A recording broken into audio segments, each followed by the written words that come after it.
Carney is attending the Association of Southeast Asian Nations Summit, looking to drum up investment into Canada. Earlier this week, Carney said Ottawa has a goal of doubling exports to markets outside the U.S. in the next decade, as Canada looks to diversify its markets. U.S. President Donald Trump is also set to attend the summit.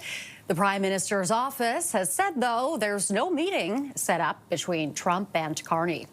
With me now is Victor Ramraj, Chair in the Asia-Pacific Legal Relations and Director of the Center for Asia-Pacific Initiatives at the University of Victoria. Victor, thank you for being here.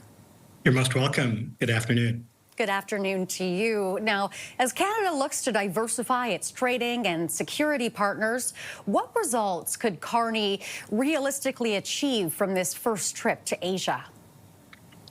Well, it's interesting that you should mention it's the first trip because I think half the battle is showing up. I think there are a couple of key messages that the Prime Minister needs to send. The first is that Canada is a serious and reliable partner and that we're in for the long haul. But also that we are a firm believer in a rules-based international order. Frankly, that we're not the United States. And I think on the Canadian side, I think he needs to remind Canadians that Asia is the center of gravity of world trade. It accounts for over half of the world's service and merchandise trade.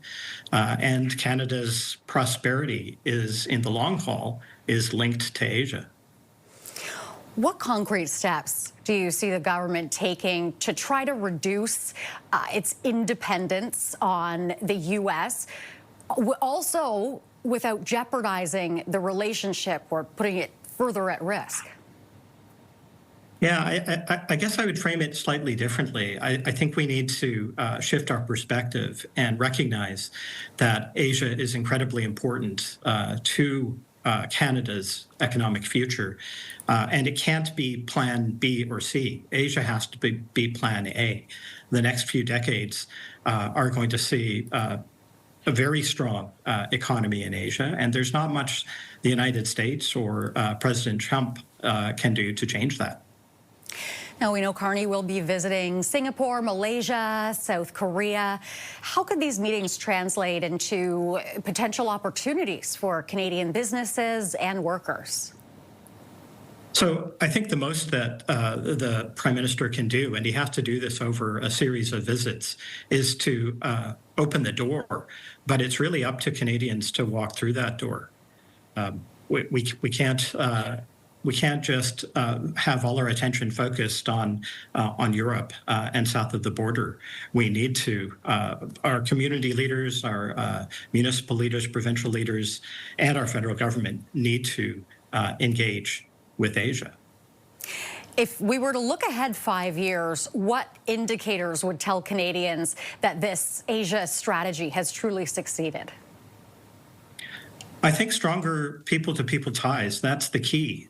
Governments can sign agreements, but those people-to-people ties, whether it's students, whether it's business leaders, whether it's community leaders, actually being in the region, if those numbers go up and reciprocal visits continue, then that would be a key marker of success. All right, we will have to leave it there. Victor, thank you very much for your time. Thank you, Renee. Have a good afternoon. Thank you. And Take go care. Jays. Go Jays, go. That is Victor Ramraj, Chair in the Asia-Pacific Legal Relations and the Director of the Center for Asia-Pacific Initiatives at the University of Victoria.